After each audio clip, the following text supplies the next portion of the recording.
Eyewitness News. In touch, in tune, and independent. For the latest, log on to ewn.co.za or ewn.mobi. Drug Watch. Help clean up our streets. SMS your anonymous tip-off to Crime Line on 32211. Your number one news and talk station. Talk Radio 702. With Jenny Crwys-Williams. All right, so we are talking about something totally different. I've got a book in front of me, and it's called Dealonomics, How You Can Earn More Money in a Bad Economy. And it's been written by Kim Meredith, who's founder of the Dealmaker company. She comes with huge street cred and defines Dealonomics right on the back of the book and says, every man is getting poorer, but it does not have to be this way. If people know how to negotiate higher incomes or salaries, how to get their contracts signed or increased, their orders approved, or how to get hired, they can break out of this cycle. This is Dealonomics.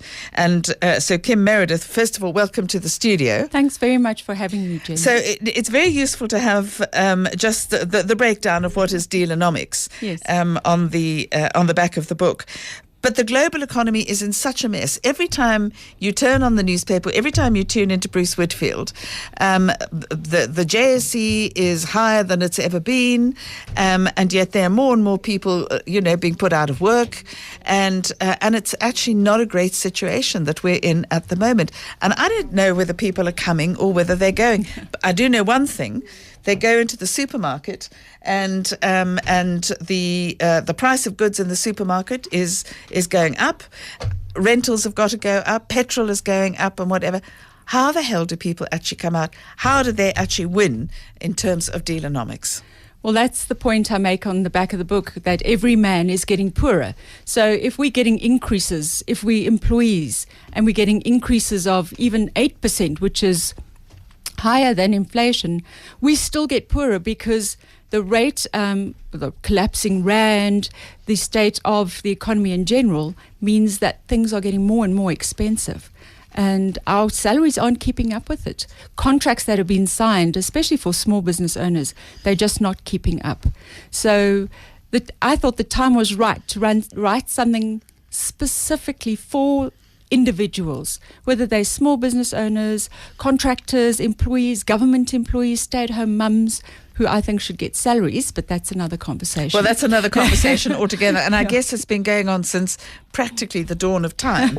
But I was just watching my last episode of Game of Thrones last night. Oh, right. And I can assure you, actually, the women in Game of Thrones had virtually no rights at all. So at least we've got somewhere. Getting there. We've got somewhere. But listen, this is it's a fascinating discussion. It's a necessary discussion. You start off the book by saying that after you'd gone through your third job in 4 years and finally, which is quite a lot. Yes. And managed to find a company that you were really happy in. You felt you were doing good work.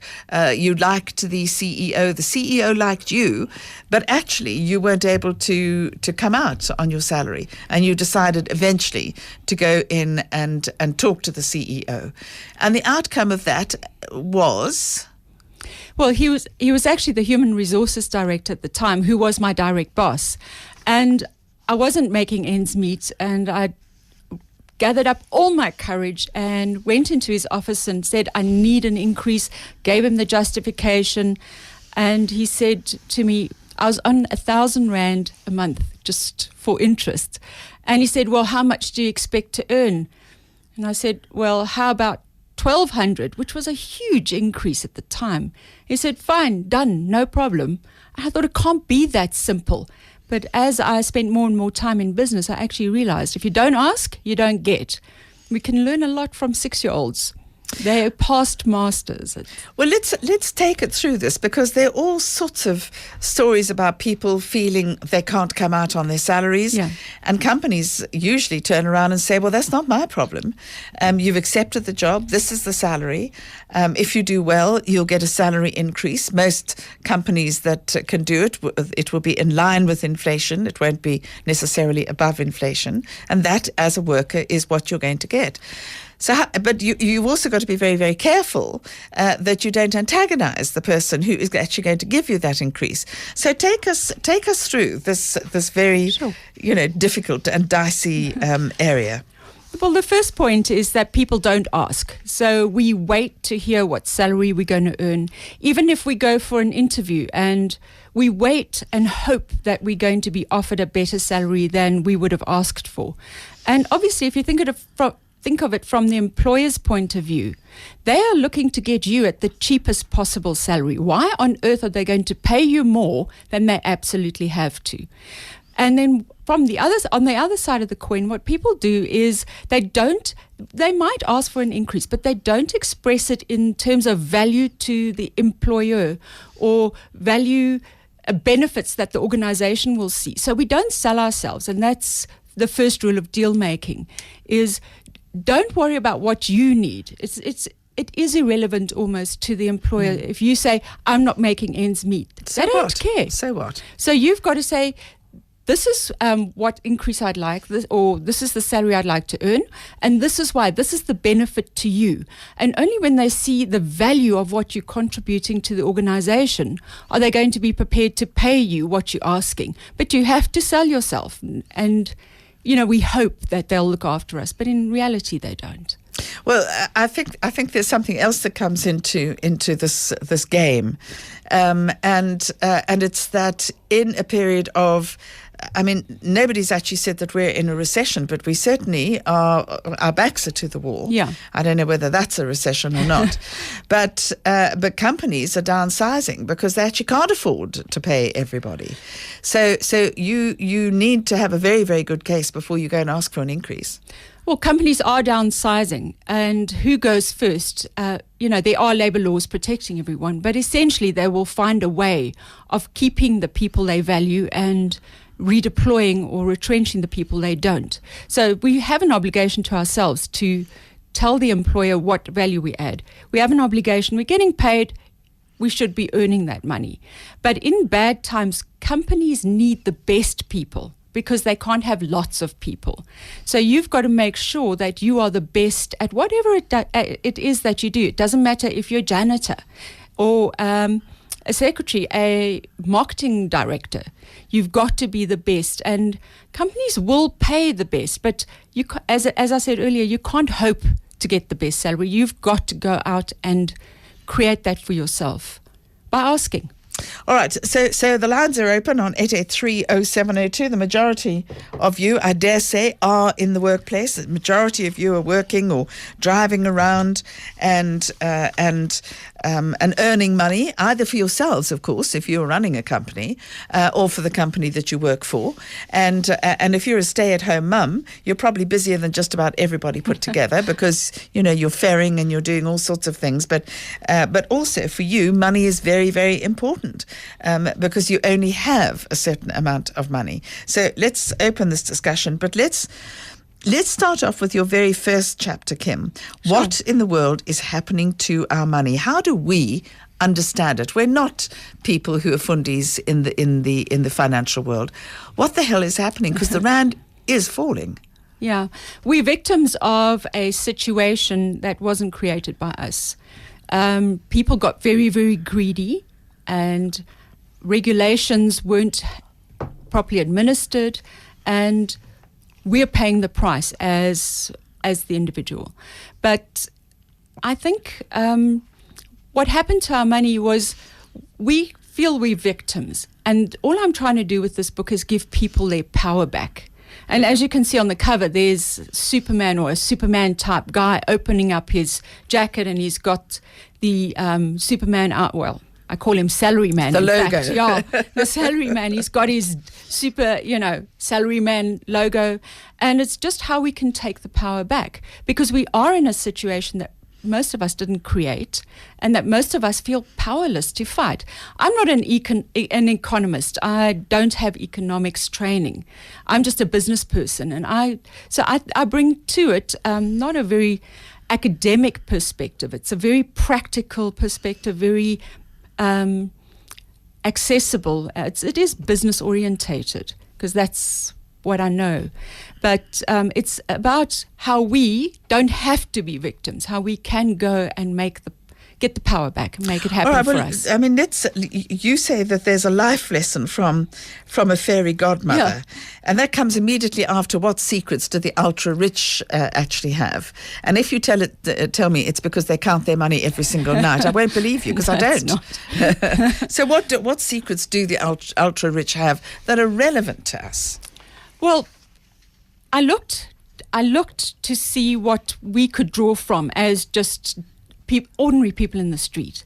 And what was fascinating is, of the top 10 richest people in the world, I think about half of them have tertiary education. 9 out of 10 of them are self-made. They're all in different industries. Unfortunately, no women. The top 10 are men. I think the first woman comes in at about 14. And I just was battling to find the commonality. And the more I read, the more I realized it's just an absolutely unshakable belief in themselves. You know, the high risk, high return. If you're not prepared to take the risk, if you expect to stay in your salaried job, unless you're at the top of the tree, you're not going to be able to retire comfortably and easily.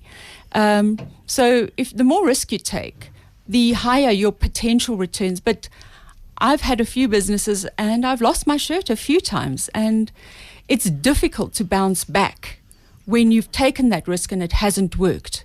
You know, we see it as a failure. So they are more risk embracing, but it's that absolute belief in themselves that keeps them bouncing back. All right. Maybe that belief comes with experience. What do you think? Or do you think it's inherent? Some of them are quite young. Most of them are middle-aged. Not all of them are from privileged backgrounds. So it wouldn't be that educated parents had endowed their children with this phenomenal self-belief, or they'd gone to schools that entrenched it. It's intrinsic. And I think it's part of their DNA. But it doesn't mean we can't learn it. And that's what I tried to do with Dealonomics, is show people how to get what they want, how they can learn the essential skills to improve their financial lot in life. Well, let's talk about the life lesson from a fairy godmother. What is that life lesson? And who was your fairy godmother? She's actually a woman who runs a company called Fairy Godmother Inc. Her name's Donna McCullum, and she has been seen around Sandton City with her wings and her magic wand and sprinkling fairy dust. She had an epiphany on a bus somewhere in South America. But what she realized, her program is called Money Magic. And what she realized is that just hard work does not equal money. Just because you work hard, you can be an extremely hard-working receptionist, but it's no guarantee that you're going to make money.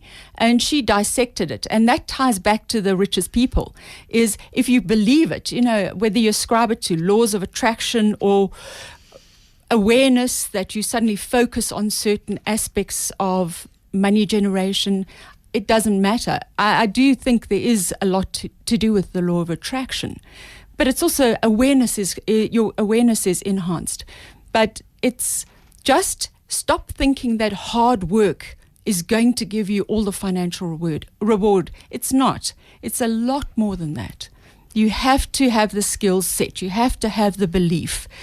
And it's difficult when the economy is bad, you may be kicked in the teeth, you've been retrenched, or you haven't had an increase for a few years. It's hard for people to bounce back. But it's that essential, the life lesson is, if you lose faith, you'll lose the money. So it's somehow you've got to keep yourself motivated. And there's a lot of motivational aspects to the book. But it's reading, talking, forming little support groups. we have a champagne club to keep our spirits up. So. All right, and we're talking next of the laws of more, or first steps first. And if you've had any of the experiences that we are touching on, we can do no more than touch on them. But if you've had any of those experiences, I mean, for instance, if you lost your job and that was the open sesame to you possibly starting your own business in however small a way, and it gradually grew and grew, I mean, we would like to hear about that, and maybe your thoughts on it, maybe the lessons you've got to impart, and the sense of working yourself ragged. And there's this ludicrous advice that people in companies seem to be given: make sure that you're there when the boss comes in, so you can see how hard you're working, and make sure that he sees you on his way out. And I'm thinking, surely what he's interested in is getting the results. Never mind if you're sitting there and typing away, or whatever it is that you happen to be doing. I mean, that's pointless. What he's looking for, surely, is the results, which are going to make him look good. Anyway, you give us a call. The number to dial is 883-0702. We're talking to Kim Meredith, and we're talking Dealonomics, how you can earn more money in a bad economy. Really clubby. The Marikana issues, legal representation, who has an obligation to fund the miners. I'm sitting here thinking, when all the arguments have been put on the table, it still leaves a bitter taste, doesn't it? We were drenched in blood last year this time. There are orphaned children, widows, 44 lives have been lost. And at the end of it all, no amount of pontification and argument is ever going to reverse that. Really clubby. Monday to Friday, 9 to noon on Talk Radio 702. Your number one news and talk station. Bonjour, madame. I could not help but notice how your eyelashes flutter like the wings of a butterfly on a spring morning. They make me want to sing from the top of the Eiffel Tower. I want to indulge in an affair with you for the month of August, woo you with the sights of the City of Lights, and shower you with gifts. Ladies, spend 50 Rand or more at participating Total service stations this August, and you and two friends could win a très magnifique shopping spree in Paris. T's and C's apply. Total, you know where to turn. You have to ban my wife from this shop. Excuse me, sir? I think she's addicted. To Plasticland? Hey, what's this? A tool caddy. Oh, well, I'll take it. Okay. And that box on wheels, not the black one, the clear one. Sure. What are these? Mayonnaise spoons. Genius. I'll take 3. Okay. And that drawer organizer. Oh, and my wife will love those shoe boxes. Oh, she's got them already, sir. Well, then I get boxes for her boots. Organize your life with Plasticland. The thrill is irresistible. In the early stages of her import business, Louise Morgan led from the front. Whenever her staff could not perform certain functions, Louise took it upon herself to train them. Her attempts were fruitless, and the business took a knock, until she contacted ExecuTrain, an industry leader with 25 years' experience in training employees to meet business objectives. Now a successful businesswoman, Louise has the time for much more important things. Find us at executrain.co.za. ExecuTrain, the training leader. Do you own or need Autodesk software such as AutoCAD, Autodesk Inventor, Autodesk Revit, AutoCAD Civil 3D, and AutoCAD Plant 3D? The CAD Corporation is an industry-recognized Autodesk Gold partner with a team of experts providing Autodesk software sales, certified training, and expert consulting services. Contact cadco.co.za today and get up to 20% off on Autodesk design suites and selected AutoCAD products. You're listening to Jenny Crwys-Williams on Talk Radio 702. Your number one news and talk station. Call Jenny now on 011 883 0702. Well, just a couple of SMSs. Why are recruitment agencies talking you down and you're asking salary? They ask what your current CTC is and then tell you to only expect 10% more. That comes from someone who's unemployed. So I don't know if you can, answer that, but... Sure. It is something that I do address in the book. Recruitment companies, like estate agents, they want the quick deal. They want to get as many people into positions as they can. And again, we don't go in and sell ourselves.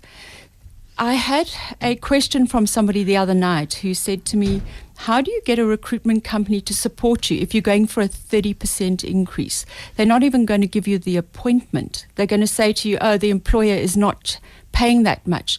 Perhaps not, but you have to get your foot in the door. So, what you need to say is you'll consider it. But when you're in front of the employer, you have to make certain that they know what your expectations are.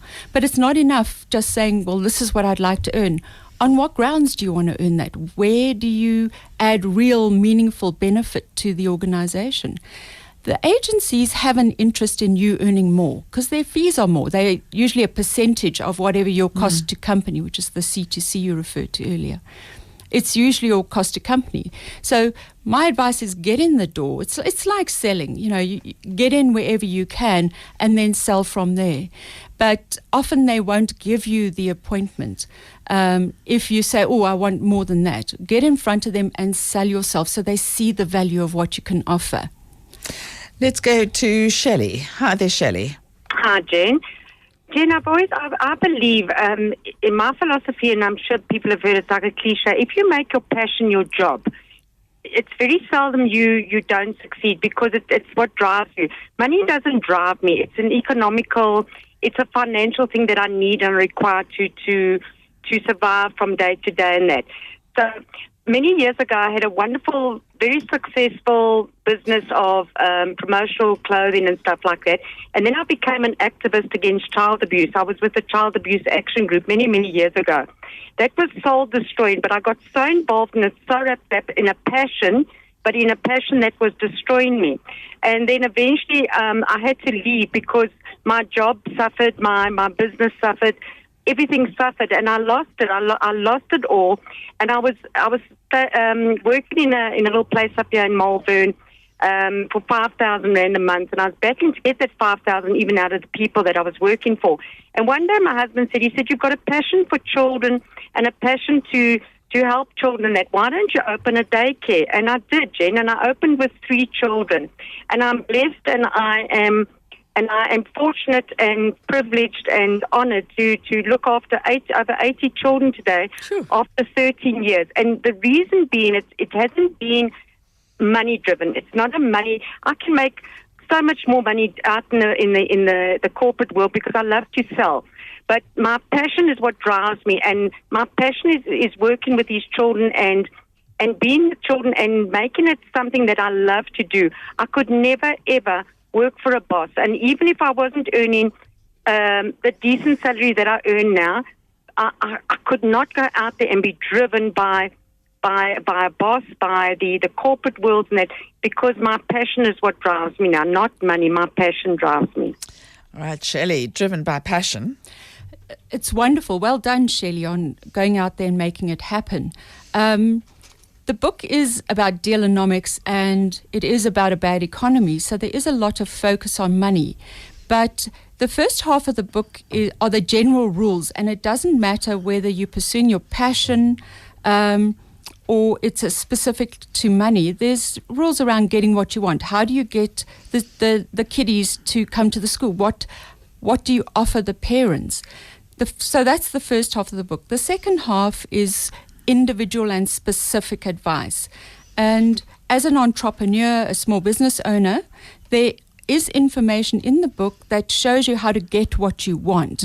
As I said, the emphasis is on money, but not everybody is driven by their passion. I know some very, very interesting people in their 50s, even 60s, who still don't know what their passion is, but they go out and have some fun. Another point is it's hard to be an entrepreneur. Not everybody is cut out for it. So you've got to see what makes sense to you. Are you an entrepreneur? Are you not? Do you prefer the security of a regular salary? Don't you? Are you prepared to take the risks? Maybe you're not. It's great to say driven by passion, but the reality is you might be a man with 4 children, 2 ex-wives, and a mortgage, a car. You've got to support them. You talk about the Dealmaker definition, or what will make me a deal maker, because the people that you're speaking about, some of them will be deal makers, but the majority of people, I suspect, are not deal makers. That's one of the perceptions I'm trying to change, is anybody can be a deal maker. And I know I'll come back to this several times, but the best deal makers in the world are 6-year-olds. just if you look at what comprises a deal maker, there are 4 major components. A deal maker is somebody who can sell. You have to be able to sell. And I don't buy the argument that somebody is not able to sell. We'll come back to that in a minute. You have to be able to sell. You have to be able to negotiate. You have to be able to communicate. And you must understand power. So if you just look at a 6-year-old, their selling is begging, pleading, coaxing, which is basically the definition of persuasion. And their negotiating is if you say no and say, I'm not taking, go to bed. And he says, 5 more minutes. You say, go to bed. And he says, if you don't give me vegetables tomorrow night, and you said, you must eat your vegetables, go to bed. Okay, if you take me to the lion park. So they keep trading. If you want something from me, I want something from you. That's the negotiation aspect. Communication goes without saying. You have to tell people what you want and what your expectations are. But building on the 6-year-old who is totally egocentric, it's about what's in it for the other person. And then power is the element that is most difficult to define, is where do you see your power? A lot of people that are in corporates or negotiating, they've got little businesses and negotiating with big companies feel they have no power. So a lot of the focus in the book is how do you make power out of nothing? The woman who goes to the empty cupboard and it was bare. I can't remember the nursery rhyme. But it's fine if you open a cupboard and it's bare. There are a few pointers that one should bear in mind to create power from nothing. And to fill the cupboard, of course. Yeah. Which is hugely important. Okay, Yeah. we're chatting to Kim Meredith. Dealonomics is the title of the book. And, of course, I will give you all of the information that you need after we've had our conversation. It's 3:30, Eyewitness News headlines. Tara Meany. Thanks, Jenny. Good afternoon. The effect the multi-billion rand arms deal had on changing the military in South Africa has taken centre stage at the Commission of Inquiry in Pretoria. Admiral Alan Green has wrapped up his testimony. Now another member of the South African Navy is set to take the stand to give more evidence. Lawyers acting for Reva Steenkamp's parents have confirmed they're in talks with Oscar Pistorius' legal team to negotiate an out-of-court settlement, but they won't give any further details about those discussions. The Paralympic athlete will go on trial in March next year for allegedly killing his model girlfriend at his Pretoria home on Valentine's Day. And President Robert Mugabe has been confirmed the winner of the elections by Zimbabwe's Constitutional Court in a ruling that was widely expected. Losing presidential candidate Morgan Tsvangirai has been ordered to pay the costs of the suit, which he filed after claiming the July election was fraudulent. Those are the headlines. This Eyewitness News and more coming up at 4 o'clock. EWN Traffic.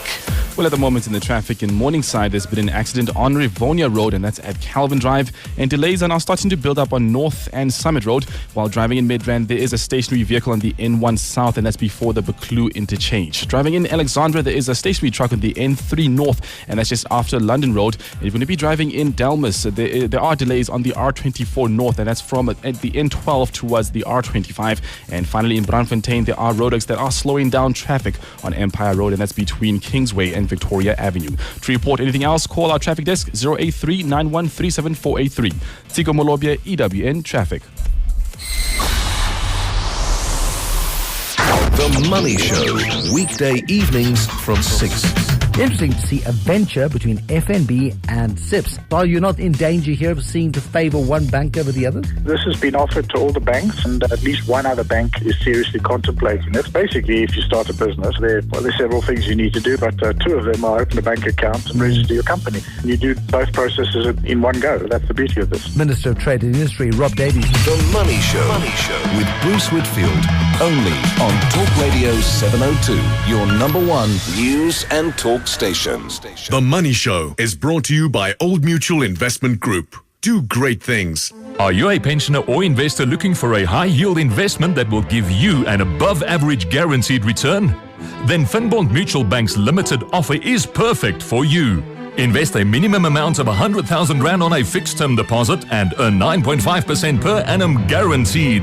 Contact us today on 0860 442211. Terms and conditions apply. Finbond is an authorized financial services and credit provider. Finbond Mutual Bank. It's my bank. RMB Private Bank brings you wealth and legacy management. Our wealth proposition is more than efficient transactions and personal wealth management. We offer a bundled account that includes your banking, a stockbroking account, a global currency account, the safe custody of your will, and our extensive rewards and benefit program where you are rewarded at the highest eBucks rate and receive up to 40% off selected flights. If you want to make an impression or leave a legacy, visit rmbprivatebank.com or SMS choice to 30629 at no charge and we will contact you. RMB Private Bank is part of the First Rand Group, a registered financial services and credit provider. T's and C's apply. Dude, what's that on your face? It's my beard. It makes me look tough and rugged. If you want to see tough and rugged, look in the box. Whoa!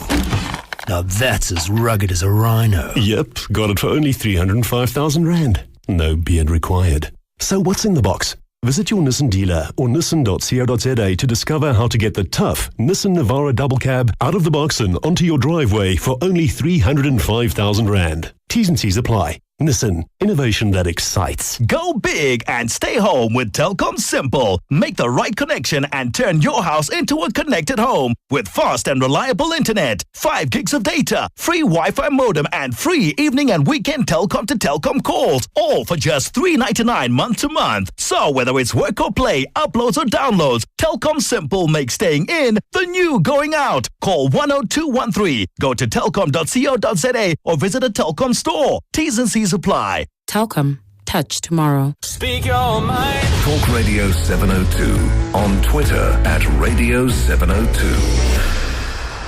All right, we're talking about Dealonomics and we're talking to Kim Meredith. And Kim, you want to talk about selling because there is some people are salespeople, some people aren't salespeople. Are you talking about selling yourself? Yes. To get what you want, as I said before, you have to convince the other person that there's value in the transaction for them. That's what differentiates us from the 6-year-old. But in doing that, I come across people who insist that they cannot sell. Now, we all sell every day, and I don't think people realize it. They see selling as a profession, or maybe not profession, something that scoundrels do. So it has different associations. And a lot of people do want to dissociate themselves from selling. But essentially, we sell every day.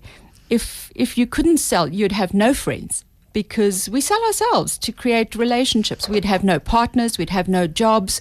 We'd have absolutely nothing. We wouldn't even be able to get an apartment or a flat because you wouldn't be able to show the lessor or the landlord that you're potentially a good tenant. And people think selling is a specific profession. It's not. It's something we do. But the joy is that your 6-year-old can negotiate and can sell. And we were all born with those skills. So even though we don't continue with them, a lot of us grow up in households where it's infra-dig to talk about money. Is those skills still exist. It's just they're not continued. We lose our skills around age 7, 8, which is when we go to school. You can't have little Johnny negotiating with his teacher, and she says, okay, class, be quiet, and he says, well, if you give me extra break or no homework, I'll be quiet. So we get systematized. But there are certain cultures where the conversations about money continue. And they're the ones who, when they start work, age 18, 24, whatever, have the benefit. They will go after the salaries. They will chase down what they want because they're much more confident. Yes, and possibly the discussions at home have, even if they don't touch on money as such, they will touch on entrepreneurship or dealings or partners or something fantastic happened on the stock exchange today. Let me share it with you. I'm possibly exaggerating there, but I do think that there are lots of conversations that do go on, possibly in entrepreneurial households, where you actually get accustomed. In fact, that's the way you're brought up.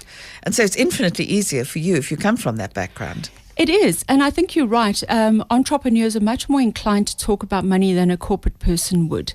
And that's a wonderful example. One of my customers, her parents owned a fish and chip shop. And she started working in the fish and chip shop age 8 or 9. and learning about money. She is in a bank now. But she just has such an advantage over someone who maybe has got the corporate job and you don't tell anyone what your salary is. And as I said, in the book, I've created this superhero called Salary Man. And Salary Man is a Japanese term. Well, that's not the exact term. Obviously, this is a Japanese word.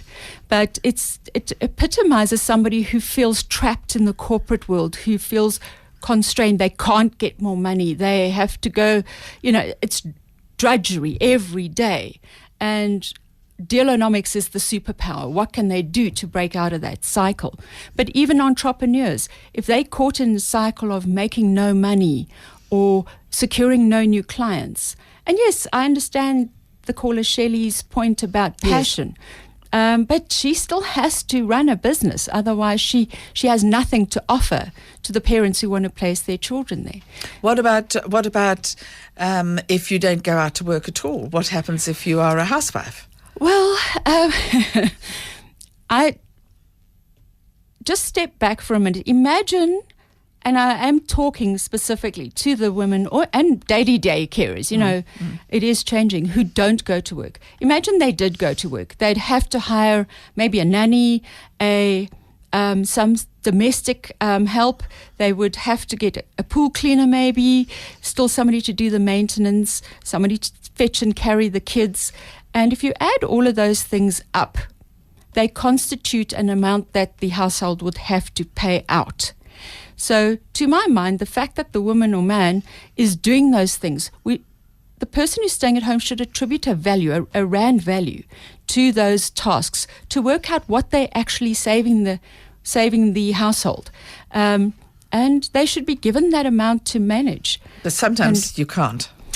And I think that's one of the reasons people stay at home, because they think it's going to be cheaper, because they don't have to outsource all these tasks to someone else.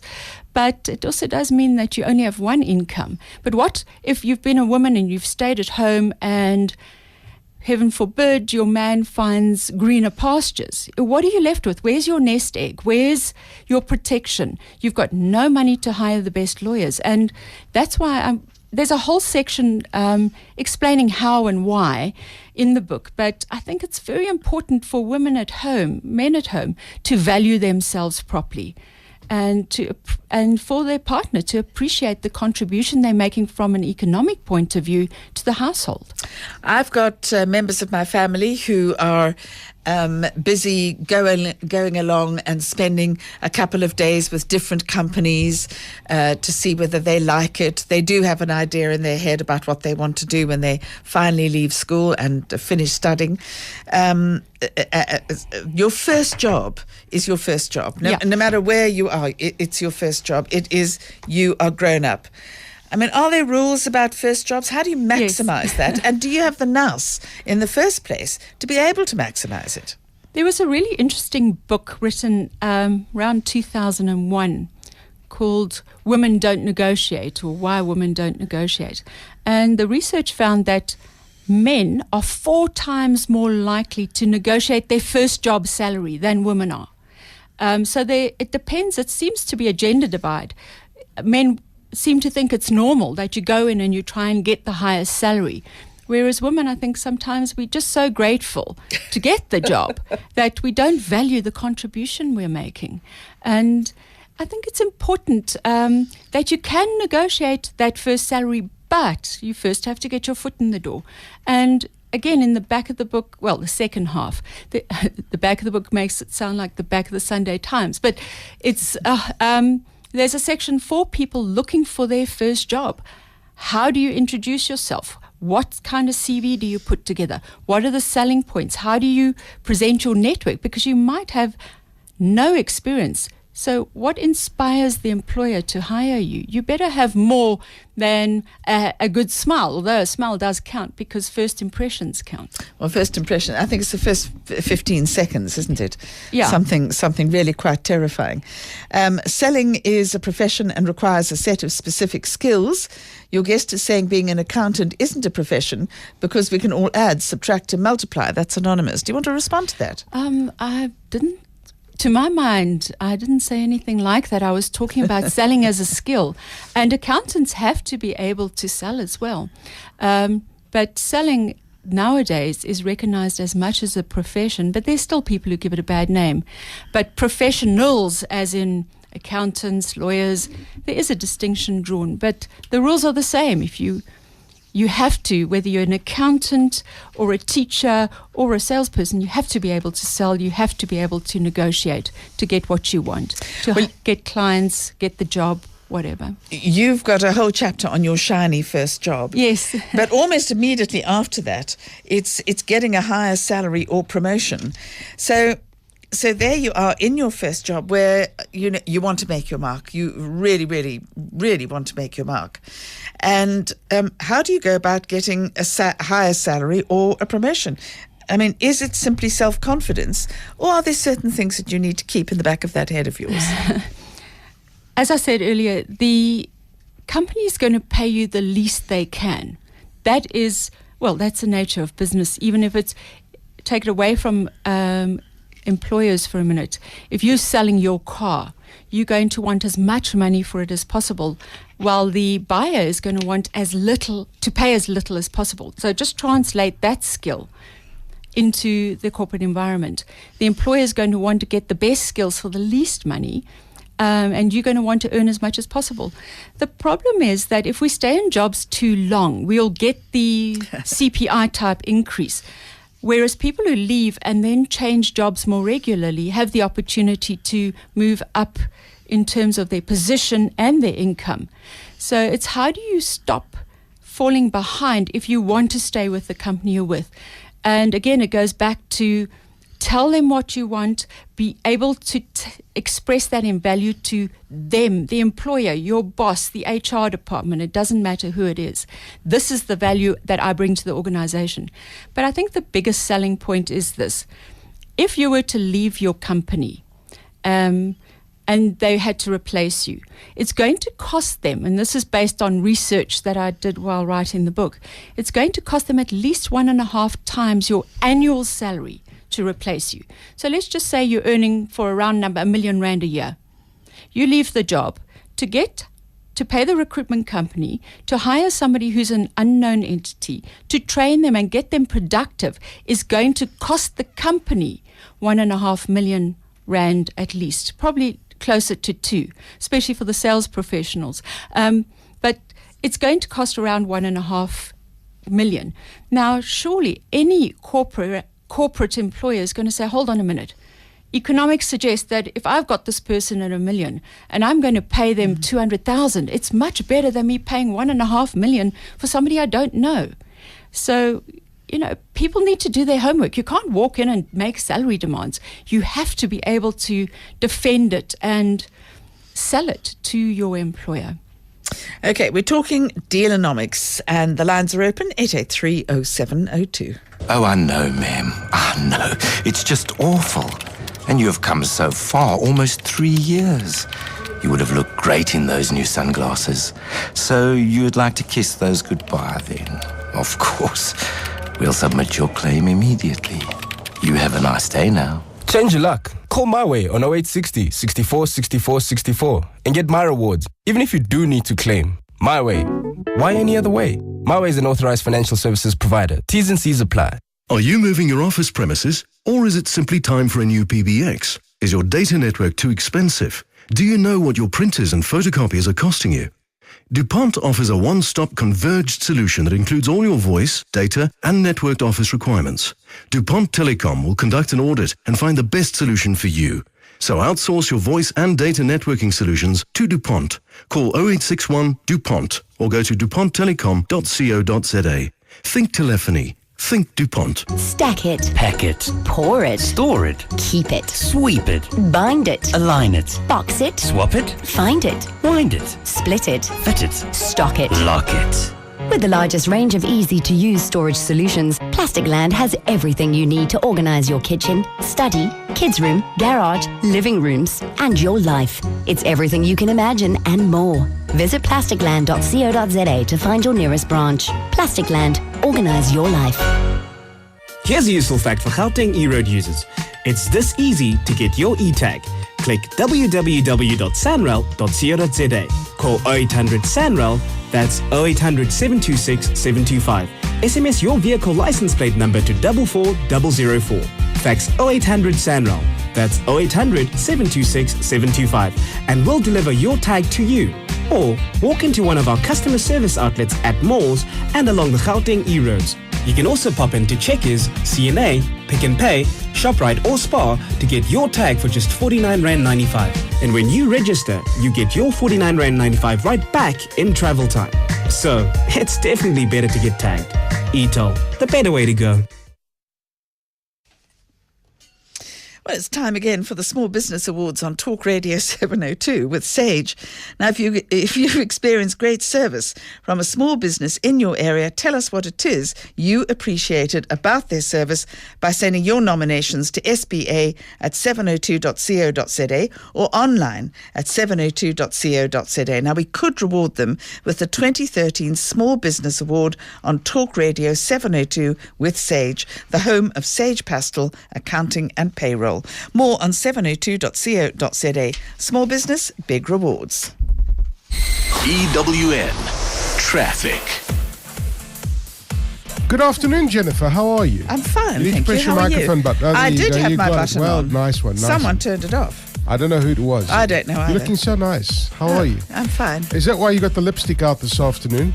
I have lipstick out the whole time, Akibit. You should know that. I do. I certainly do. Best I carry on with my traffic. Best you carry on with what you're good at. Yes, very good. Jennifer, we've got an accident in Morningside. Rivonia Road at Kelvin Drive. Delays in both directions, but North Road, Summit Road is worst affected. There's a stationary vehicle in Midrand. This is on the N1 South as you're approaching the Buccleuch interchange. In Alex, a stationary truck on the N3 northbound just after the London Road exit.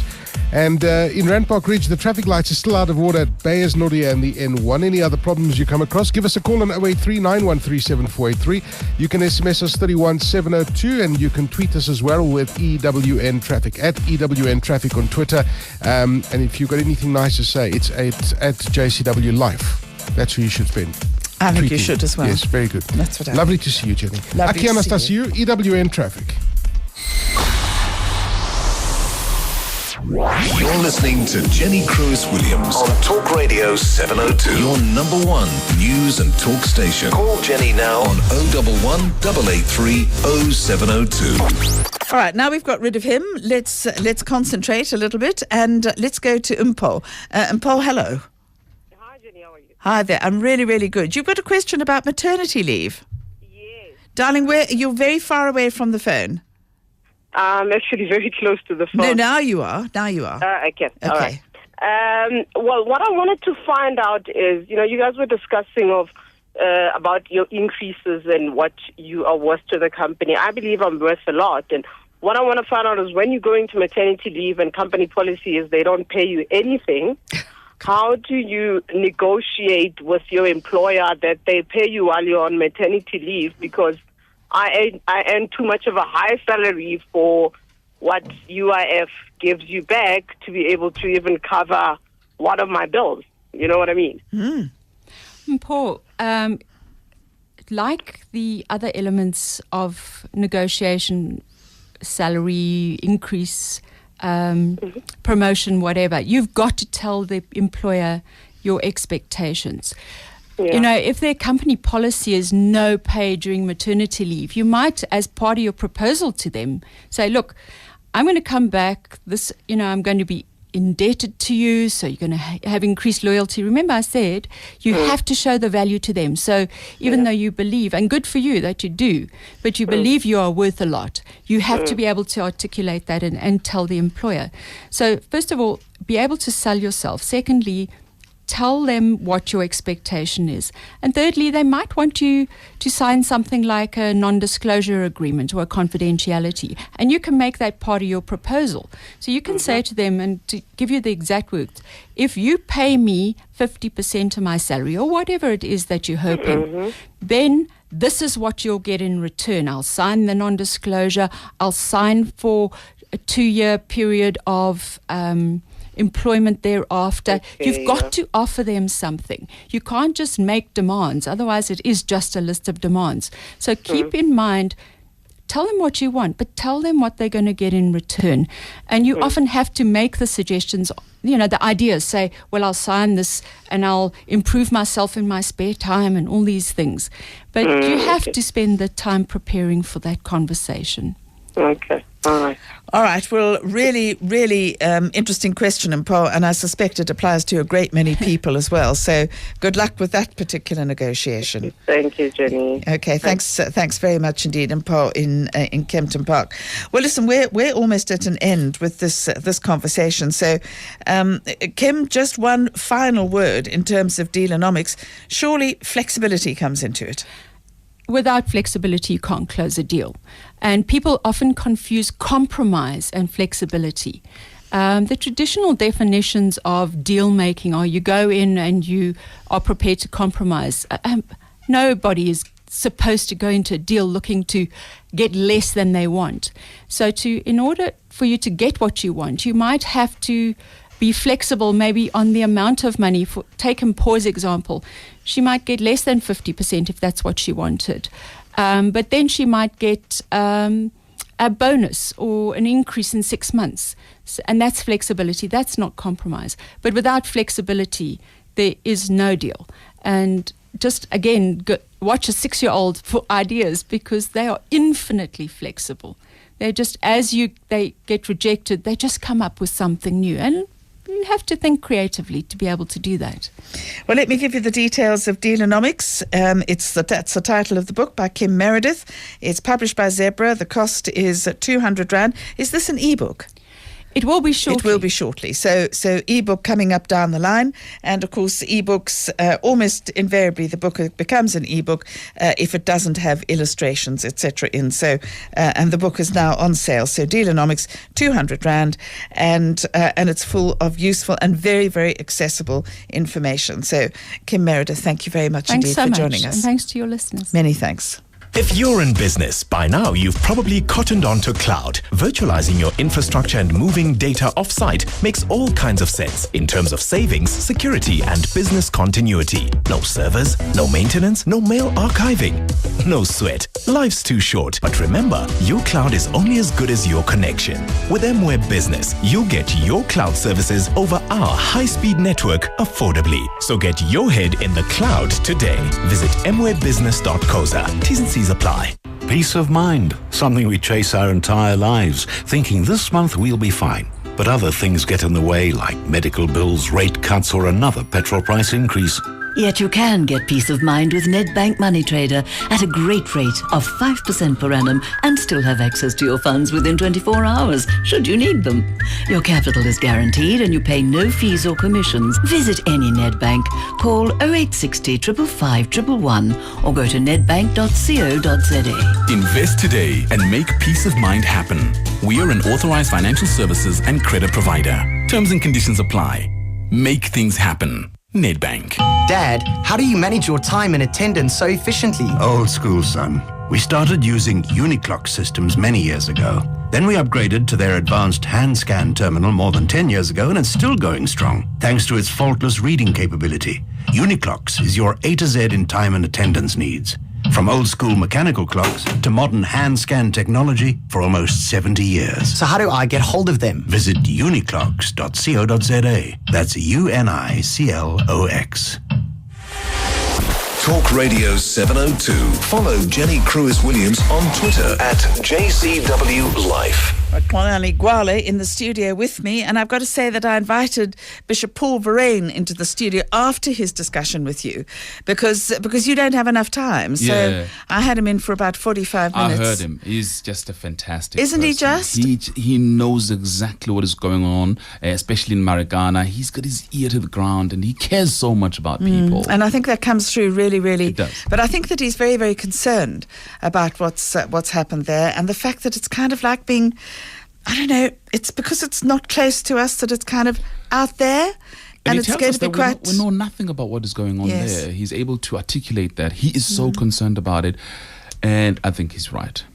I think he's got it spot on. And the good thing about him is that he doesn't necessarily take sides. He tells you the issues as he sees them on the ground, which is quite important. He's a brilliant negotiator, and I think he's been going from shack to shack to shack to talk to people as well. He's really concerned about the people. Okay, so on the show. On the show today, we'll pick up on the story. You may want to pick up on the story again in the near future. Yesterday we spoke about the illegal tapping of cell phones. And we spoke to the South African Police Service, and this was on the back of a story in the Sunday Times about Sunday Times journalists whose phones were illegally tapped and so on. Now, it appears as if, and in fact I got this from people who tweeted me on the story, that there is just so much happening in the space. There's a guy called Wessel van Rensburg. He's going to come through. He's a digital strategist. Part of what he found is that there's a software that uses phishing equipment to listen to the phone conversations of people. What? Yeah. It's very complex. He will talk about it. He will talk about the involvement of Telkom in these issues and the ability of the South African government to do this kind of work. He's done fantastic research in this area. It is scary. He'll talk about it just after 4 o'clock. His name is Wessel van Rensburg. He's based in London, but he's done a lot of research in this particular issue here. But also we'll look at what is happening then with the arms deal inquiry, the first witness today on the stand and so on. But broadly, I mean, what are the implications? What does it mean for this country? Remember, a lot of people have been calling for this investigation. It finally got underway. There's been so many problems with the commission up and before today. Well, aren't they just short of people? They've just got too little people. I don't think they're serious about this at all. That's the problem. Maybe they actually are determining the outcome by making sure that it is not as well stuffed as it should. I mean, surely you just go to SARS and say, please look at these bank accounts. Yeah. This one, this one, this one, and this one. It's interesting because some people are saying, well, it's taken 14 years. So if you stole the money and you were clever, you would have hidden it. You would have covered your tracks. What are the possibilities of unearthing anything, especially given the fact that already we now have 2 commissioners as opposed to 3. We've had resignations and so on. So, I mean, what are the possibilities? I mean, it's in a way, it's a poison chalice. It but, is, you know, certainly. I think you're damned if you do, you're damned if you don't. And where it's going to end up, I honestly don't know. But listen, it sounds like a really, really interesting show. So tune in between 4 and 6 p.m. And don't forget Bruce Whitfield coming up after 6 p.m. And thanks for staying with me for the last 3 hours.